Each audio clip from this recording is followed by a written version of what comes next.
എല്ലാ സുഹൃത്തുക്കൾക്കും പുതിയൊരു വീഡിയോയിലേക്ക് സ്വാഗതം. 27 നക്ഷത്രങ്ങളിലെയും ദിവസഫലമാണ് നമ്മളിവിടെ പരിശോധിക്കുന്നത്. വിഷയത്തിലേക്ക് കടക്കുന്നതിന് മുന്നേ ചാനൽ ഇതുവരെയായും സബ്സ്ക്രൈബ് ചെയ്യാതെ കാണുന്നവർ ദയവായി ഒന്ന് സബ്സ്ക്രൈബ് ചെയ്യുക. അതുപോലെ തന്നെ നിങ്ങളുടെ സുഹൃത്തുക്കൾക്കും വേണ്ടപ്പെട്ടവർക്കും ഇതൊന്ന് ഷെയർ ചെയ്ത് കൊടുക്കുകയും ചെയ്യും എന്ന വിശ്വാസത്തോടുകൂടി എല്ലാവർക്കും നന്മയും ഈശ്വരാനുഗ്രഹവും സകലവിധമായ ഐശ്വര്യങ്ങളും വന്നു ഭവിക്കട്ടെ എന്ന പ്രാർത്ഥനയോടുകൂടി നേരെ വിഷയത്തിലേക്ക് കിടക്കാം. ആദ്യമായി അശ്വതി നക്ഷത്രമാണ്. നിർമ്മാണ പദ്ധതികൾക്ക് തുടക്കം കുറിക്കും. ധനാഗമവും വിനോദയാത്രയും ഉണ്ടാകും. ദാമ്പത്യ ജീവിതം സമാധാനപൂർണ്ണമാകും. കലാരംഗത്ത് പുതിയ കൂടിച്ചേരലുകൾ ഉണ്ടാകുന്നതായിരിക്കും. അടുത്തത് ഭരണി നക്ഷത്രമാണ്. ഉന്നത സ്ഥാനലബ്ധി, ധനപരമായി മികച്ച സമയം, സുഖാനുഭവങ്ങൾ, ഇഷ്ടഭക്ഷണ ലബ്ധി, മംഗളകർമ്മങ്ങൾക്ക് സാക്ഷിയാകുവാനുള്ള അവസരം, ഉദ്യോഗത്തിൽ നേട്ടങ്ങൾ എന്നിവ ഇന്നത്തെ ദിവസം അനുഭവത്തിൽ വരാം. അടുത്തത് കാർത്തിക നക്ഷത്രമാണ്. ബന്ധുക്കളുടെ വീട്ടിൽ സന്ദർശനം നടത്തും. ശ്രദ്ധാപൂർവം ജോലികൾ നിർവഹിക്കും. പുതിയ അവസരങ്ങൾ വന്നു ചേരും. കലാമത്സരങ്ങളിൽ വിജയവും അംഗീകാരവും ലഭിക്കുന്നതായിരിക്കും. അടുത്തത് രോഹിണി നക്ഷത്രമാണ്. ഏറ്റെടുത്ത സംഗതികൾ ഉത്തരവാദിത്വത്തോടുകൂടി ചെയ്തു തീർക്കും. സമാന ലാഭം ഉണ്ടാകും. താൽക്കാലിക ജോലി സ്ഥിരമാകും. യാത്രയിൽ നിന്നും ഗുണകരമായ അനുഭവങ്ങൾ ഉണ്ടാകും. അടുത്തത് മകയിരം നക്ഷത്രമാണ്. ആചാരമര്യാദകൾ പാലിക്കും. ബുദ്ധിപരമായി കാര്യങ്ങൾ നിർവഹിക്കുന്നതായിരിക്കും. മനസ്സിലുദ്ദേശിച്ച സംഗതികൾ നേടിയെടുക്കുവാൻ ഏത് മാർഗവും സ്വീകരിക്കും. കൃഷിയിൽ നിന്നും ധനലാഭം ഉണ്ടാകുന്നതായിരിക്കും. അടുത്തത് തിരുവാതിര നക്ഷത്രമാണ്. കുടുംബത്തിൽ ഐശ്വര്യവും സമാധാനവും ഉണ്ടാകും. തൊഴിൽ മേന്മ, പേരും പെരുമയും വർദ്ധിക്കും എന്നിങ്ങനെയുള്ള കാര്യങ്ങളും വന്നു ചേരുന്നതാണ്. യാത്ര മൂലം നേട്ടങ്ങളുണ്ടാകും. തൊഴിൽ രംഗത്ത് നിന്നും ആനുകൂല്യങ്ങൾ ഉണ്ടാകും. ദാമ്പത്യം സുഖപ്രദമായിരിക്കും. അടുത്തത് പുണർദം നക്ഷത്രമാണ്. കർഷകർക്ക് ലാഭം പ്രതീക്ഷിക്കാം. ഗുണാനുഭവങ്ങൾ ഉണ്ടാകും. സ്വന്തം തൊഴിൽ സ്ഥാപനത്തിന് കൂടുതൽ മെച്ചപ്പെട്ട അവസരങ്ങൾ കിട്ടുന്നതായിരിക്കും. ആരോഗ്യപരമായി കരുതൽ വേണം. നിയമപരമായ ബുദ്ധിമുട്ടുകളും മറ്റും എല്ലാ കാര്യങ്ങളിലും അകന്നു പോകുന്നതായിരിക്കും. അടുത്തത് പൂയം നക്ഷത്രമാണ്. പ്രയാസങ്ങൾ പല രംഗത്തു നിന്നും വരാം. ധനപരമായി അനിശ്ചിതത്വം ഉണ്ടാകും. വിവാഹ ആലോചനകൾ മുടങ്ങും. കലാകാരന്മാരെ അപകീർത്തിപ്പെടുത്തുവാൻ മറ്റുള്ളവർ ശ്രമിക്കും.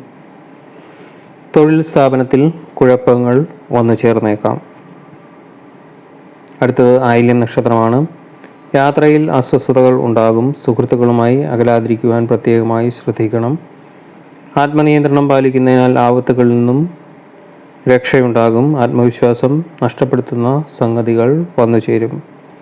അടുത്തത് മകം നക്ഷത്രമാണ്. ശത്രുഭീതിയും പരാജയവും സുരക്ഷിതത്വം ഇല്ലായ്മയും അനുഭവപ്പെടാം. തൊഴിൽ നഷ്ടം ഉണ്ടാകും.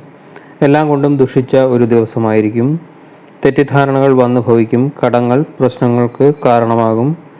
സ്ത്രീകൾ മൂലം ചിലർക്ക് പ്രയാസങ്ങൾ അനുഭവത്തിൽ വന്നേക്കാം. അടുത്തത് പൂരം നക്ഷത്രമാണ്. ക്ഷമക്കുറവുണ്ടാകും. രോഗാവസ്ഥകൾ വന്നു ചേരാം. വലിയ പ്രതീക്ഷ വെച്ചത് പലതും നഷ്ടത്തിൽ കലാശിക്കും. അബദ്ധങ്ങളിൽ ചെന്നു ചാടും. കാരണമില്ലാതെ മനസ്സ് വ്യാകുലപ്പെടും. അനാവശ്യമായ കോപം നിമിത്തം ബന്ധുക്കൾ ശത്രുക്കളാകും. അടുത്തത് ഉത്രം നക്ഷത്രമാണ്. കുടുംബകലഹം ഉണ്ടാകും. വിവാഹ ജീവിതത്തിൽ കല്ലുകടികൾ. കൂട്ടുപ്രവർത്തനങ്ങളിൽ നിന്നും ഒഴിഞ്ഞു നിൽക്കുക. പണച്ചെലവും ദുരിതവും അനുഭവത്തിൽ വരാം. യാത്ര കൊണ്ട് മികച്ച ഗുണം ലഭിക്കുകയില്ല. സാമ്പത്തിക കാര്യങ്ങളിൽ ബുദ്ധിമുട്ടുകൾ മാത്രം വന്നു ചേരും. മുതിർന്നവരുടെ ഉപദേശം തേടി എന്തു വേണം എന്ന് ചെയ്യേണ്ടത് ചെയ്യുക. അടുത്തത് അത്തം നക്ഷത്രമാണ്. യാത്ര മാറ്റിവെക്കുക. ഔഷധ സേവ വേണ്ടിവരും. തിക്താനുഭവങ്ങൾ ഉണ്ടാകും. കുടുംബകാര്യങ്ങളിൽ മുമ്പില്ലാത്ത കരുതൽ കാണിക്കും. സമാധാനവും സന്തോഷവും ദിവസത്തിൻ്റെ മധ്യാഹ്നത്തോടുകൂടി അനുഭവത്തിൽ വരും. ഇൻ്റർവ്യൂകളിൽ ജയിക്കുവാൻ സാധിക്കും. മികച്ച ദിവസമായിരിക്കും വൈകുന്നേരത്തോടുകൂടി. അടുത്തത് ചിത്ര നക്ഷത്രമാണ്. ഉദ്യോഗസ്ഥരിൽ നിന്നും ആത്മാർത്ഥമായ സഹകരണം ഉണ്ടാകും. കുടുംബസുഖം അനുഭവത്തിൽ വരും. കച്ചവടത്തിൽ നിന്നും നേട്ടം പ്രതീക്ഷിക്കാം. പുതിയ അറിവുകൾ സമ്പാദിക്കുവാൻ സാധിക്കും. സമൂഹത്തിലെ ഉന്നത സ്ഥാനീയരുടെ ആശീർവാദങ്ങളും മറ്റും ലഭിക്കുന്നതായിരിക്കും. അടുത്ത ചോദ്യ നക്ഷത്രമാണ്. മാതാവിന് ധനലാഭം ഉണ്ടാകും. നിർമ്മാണ പദ്ധതികൾക്ക് നിങ്ങൾ തുടക്കം കുറിക്കും. ധനാഗമവും വിനോദയാത്രയും ദേവാലയ സന്ദർശനവും ഇന്നത്തെ ദിവസം സാധ്യമാകും. ശത്രുക്കളുടെ തന്ത്രങ്ങളെ പരാജയപ്പെടുത്തുവാൻ കഴിയും. ധനപ്രാപ്തി ഉണ്ടാകുന്നതായിരിക്കും. അടുത്തത് വിശാഖം നക്ഷത്രമാണ്. കലാരംഗത്തുള്ളവർക്ക് നേട്ടം, ഉന്നത സ്ഥാനലബ്ധി, ധനപരമായി മികച്ച ദിവസം, തൊഴിലിൽ മേന്മ, പേരും പ്രശസ്തിയും, ഉല്ലാസകരമായ അനുഭവങ്ങൾ എന്നിവ ഇന്ന് കാണുവാൻ സാധിക്കും. അടുത്തത് അനിഴം നക്ഷത്രമാണ്. ചിന്താശേഷിയോടുകൂടി പ്രവർത്തിക്കുന്നതിനാൽ പരാജയം വിജയമാക്കി മാറ്റും. കലാരംഗത്തുള്ളവർക്ക് നേട്ടം, ഉന്നത സ്ഥാനലബ്ധി, വിവാഹ ആലോചനകൾക്ക് അന്തിമ തീരുമാനം ഉണ്ടാകും. അകന്നു കഴിഞ്ഞവർ അടുത്തു വരും. മനസ്സിൽ ഉദ്ദേശിച്ച സംഗതികൾ നേടിയെടുക്കുവാൻ കഴിയും. അടുത്തത് തൃക്കേട്ട നക്ഷത്രമാണ്. സർക്കാരിൽ നിന്നും അനുകൂലമായ അറിയിപ്പ് ലഭിക്കും. കാര്യങ്ങൾ അനുകൂലമാവും. ധനപരമായി നല്ല സമയം, ജനപ്രീതിയും അംഗീകാരവും ലഭിക്കും.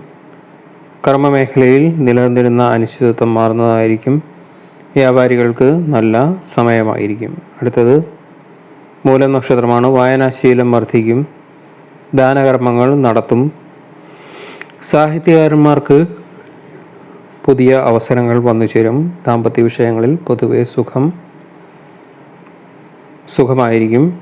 കിട്ടാക്കടം പിരിഞ്ഞു കിട്ടും. തൊഴിലിൽ മേന്മയുണ്ടാകും. കുടുംബത്തിൽ ഐശ്വര്യവും സമാധാനവും നിലനിൽക്കും. ഔഷധ സേവ നിർത്തുവാൻ സാധിക്കുന്നതാണ്. അടുത്തത് പൂരാട നക്ഷത്രമാണ്. കുടുംബവുമായി രമ്യതയിൽ ഇടപെടുവാൻ സാധിക്കും. പൊതുരംഗത്ത് പ്രവർത്തിക്കുന്നവർക്ക് നേരിയ തോതിൽ മനപ്രയാസം അനുഭവത്തിൽ വരും. ധനനഷ്ടം ഉണ്ടാകും. ഏറ്റെടുത്ത പദ്ധതികൾ പൂർത്തീകരിക്കുവാൻ പ്രയാസപ്പെടും. ആരോഗ്യകാര്യത്തിൽ പലവിധ വിഷമതകൾ വന്നു ചേരും. അടുത്ത ഉത്രാട നക്ഷത്രമാണ്. ഇഷ്ടമില്ലാത്തവരുമായി സഹകരിക്കേണ്ടി വരും. സ്ത്രീകൾ മുഖേന ചതിയും അപമാനവും ഉണ്ടാകും. കള്ളം പറയേണ്ട അവസ്ഥ വരും. പ്രതീക്ഷയ്ക്ക് അനുസരിച്ച് വരുമാനം കിട്ടിയെന്ന് വരികയില്ല. സ്ത്രീകൾക്ക് ജോലി കൂടുതലും അലച്ചിലും ഉണ്ടാകും. അനാവശ്യമായ പണച്ചെലവും സമയനഷ്ടവും അനുഭവത്തിൽ വരാം. അടുത്തത് തിരുവോണ നക്ഷത്രമാണ്. കുടുംബത്തിൽ കലഹം ഉണ്ടാകും. ഗൃഹത്തിൽ അസ്വസ്ഥതകൾ അനുഭവത്തിൽ വരും. വീട് വിട്ട് താമസിക്കേണ്ടി വരും. ജാമ്യം നിൽക്കുന്നത് വളരെ സൂക്ഷിച്ചു വേണം. ഭാവിയിൽ ബുദ്ധിമുട്ടുകൾ ഉണ്ടാകും. ശത്രുക്കൾ വർദ്ധിക്കുന്നതായിരിക്കും. അടുത്തത് അവിട്ടം നക്ഷത്രമാണ്. ശത്രുദോഷം, ചിട്ടി, ബാങ്ക് എന്നിവ മുഖേന പ്രയാസങ്ങൾ, സാമ്പത്തിക പ്രശ്നങ്ങൾ എന്നിവ ഉണ്ടാകും. പ്രണയകാര്യങ്ങളിൽ ദുഃഖം. ആരോഗ്യം മോശമായിരിക്കും. തന്നിഷ്ടപ്രകാരം പ്രവർത്തിക്കുന്നതായിരിക്കും. അടുത്തത് ചതയം നക്ഷത്രമാണ്. സ്വന്തം നേട്ടം ലാക്കാക്കി പലരും അടുത്തുകൂടും. ചതിക്കുവാൻ നോക്കും. തൊഴിൽ പ്രതിസന്ധികൾ വന്നു ചേരും. ശത്രുക്കൾ വർദ്ധിക്കും. ചതിക്കപ്പെടുവാനോ വഞ്ചിക്കപ്പെടുവാനോ സാധ്യത. സംസാരവും പ്രവൃത്തികളും സൂക്ഷിക്കുക. അടുത്തത് പൂരോരുട്ട നക്ഷത്രമാണ്. കുടുംബത്തിൽ ഐശ്വര്യവും സമാധാനവും ഉണ്ടാകും. തൊഴിൽ മേന്മയുണ്ടാകും. പേരും പെരുമയും വർദ്ധിക്കും. അധികാരപ്രാപ്തിയും വന്നു ചേരും. മേലധികാരികളിൽ നിന്നും സഹായ സഹകരണങ്ങൾ ലഭിക്കും. പുണ്യസ്ഥലങ്ങൾ സന്ദർശിക്കും. അടുത്ത ഉത്രട്ട നക്ഷത്രമാണ്. സ്ത്രീകളെ വിശ്വസിക്കരുത്. ദുർവാശി മൂലം ദുരിതത്തിൽ ആഴുന്ന സാഹചര്യം ഉണ്ടാകും. വാക്കുകൾ പ്രയോഗിക്കുന്നത് വളരെ സൂക്ഷിച്ചു വേണം. സുഹൃത്തുക്കളുമായി അകലാതിരിക്കുവാൻ പ്രത്യേകം ശ്രദ്ധിക്കണം. ശത്രുക്കളെ പരാജയപ്പെടുത്തുവാൻ സാധിക്കും. അടുത്തത് അവസാനമായി രേവതി നക്ഷത്രമാണ്. ശത്രുക്കളുടെ മേൽ വിജയം ഉണ്ടാകും. ആഡംബര ഭ്രമം അനുഭവത്തിൽ വരും. ദാമ്പത്യ സുഖം ഉണ്ടാകും. സംസാരിച്ച് മറ്റുള്ളവരെ വശത്താക്കും. സാമ്പത്തിക സഹായം അനുവദിച്ചു കിട്ടും. മികച്ച സമയമായിരിക്കും. വിദ്യാഗുണം ഉണ്ടാകും. പുതിയ അറിവുകൾ സമ്പാദിക്കും. ഇന്നത്തെ വിഷയം ഇവിടെ നിർത്തുന്നു. മറ്റൊരു വിഷയമായി കാണുന്നതുവരെ എല്ലാവർക്കും നന്ദി, നമസ്കാരം.